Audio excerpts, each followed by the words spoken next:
अस्सलामुअलैकुम, welcome to my YouTube channel. उम्मीद है आप सब अपने अपने घरों में खैर आफियत के साथ होंगे। आज मैं बनाने जा रही हूँ बहुत ही मज़ेदार, झटपट, फटाफट तैयार हो जाने वाला भुना कीमा। तो चलिए स्टार्ट करते हैं हमारी आज की रेसिपी। बिस्मिल्लाहिर्रहमानिर्रहीम। मैंने लिया है 750 ग्राम्स यानी 3 पाव के करीब कीमा, जिसे मैंने धोकर स्ट्रेनर में रख दिया था। अब मैं ले रही हूँ एक पैन, इसमें मैंने डाला है 1 कप ऑयल। 3 से 4 प्याज थे जिसे मैंने काट कर रख लिया था, वो मैंने ऑयल में शामिल कर दी है। प्याज को गोल्डन ब्राउन होने तक फ्राई कर लेंगे। बहुत ज़्यादा प्याज का कलर डार्क नहीं करना है। प्याज फ्राई हो गए हैं। जो कीमा मैंने स्ट्रेनर में रखा था, एक्सेस पानी जो है उसका वो रिमूव हो चुका है। अब कीमा मैं प्याज में शामिल कर दूंगी। अच्छी तरह से इसे मिला लूँगी। ढककर कीमे के पानी खुश्क होने तक मैं इसे पका लूँगी, क्योंकि अगर अभी इसमें मसाले ऐड किए तो कीमे की जो स्मेल होती है वो रिमूव नहीं होगी, कीमे में से हीक आएगी। कीमा पकाते हुए ये टिप हमेशा याद रखें कि कीमे को सबसे पहले कीमे के पानी के साथ ही पका के उसका पानी खुश्क करके फिर मसाले जात उसमें शामिल किए जाएं। कीमे का पानी अच्छी तरह से खुश्क हो गया था। 2 टेबल स्पून पानी शामिल करके मैंने और अच्छी तरह से उसे भून लिया है। अब मैंने इसमें शामिल किए पिसा अदरक लहसुन 2 खाने के चम्मच।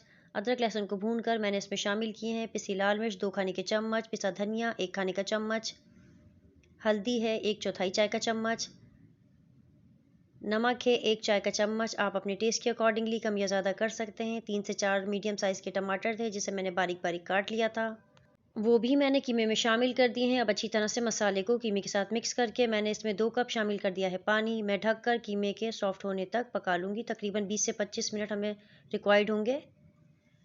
20 से 25 मिनट में कीमा नरम हो चुका है, पानी इसका खुश्क हो गया है। अब मैं इसे अच्छी तरीके से भून लूँगी।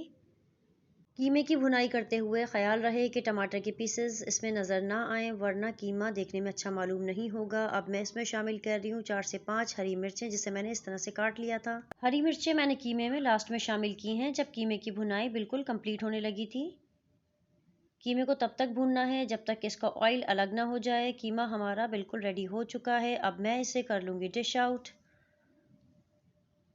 ये कीमा बहुत ही जल्दी तैयार होता है, लेकिन बहुत मज़ेदार होता है। आप इसे पराठे चपाती के साथ सर्व कर सकते हैं। कीमे को मैंने कर लिया है डिश आउट। अब मैं इसमें लास्ट में हरे धनिया से गार्निशिंग कर दूंगी। आप चाहें तो गार्निशिंग में हरा धनिया, प्याज, लीमू, जो आप चाहें इस्तेमाल कर सकते हैं। अगर आपको मेरी रेसिपीज़, मेरी रेमेडीज़ पसंद आती हैं, आप इन्हें ट्राई करते हैं, तो अपना फ़ीडबैक हमें ज़रूर दिया कीजिए और मेरे चैनल को लाइक, शेयर एंड सब्सक्राइब करना ना भूलिएगा। Mummy, it's too yummy.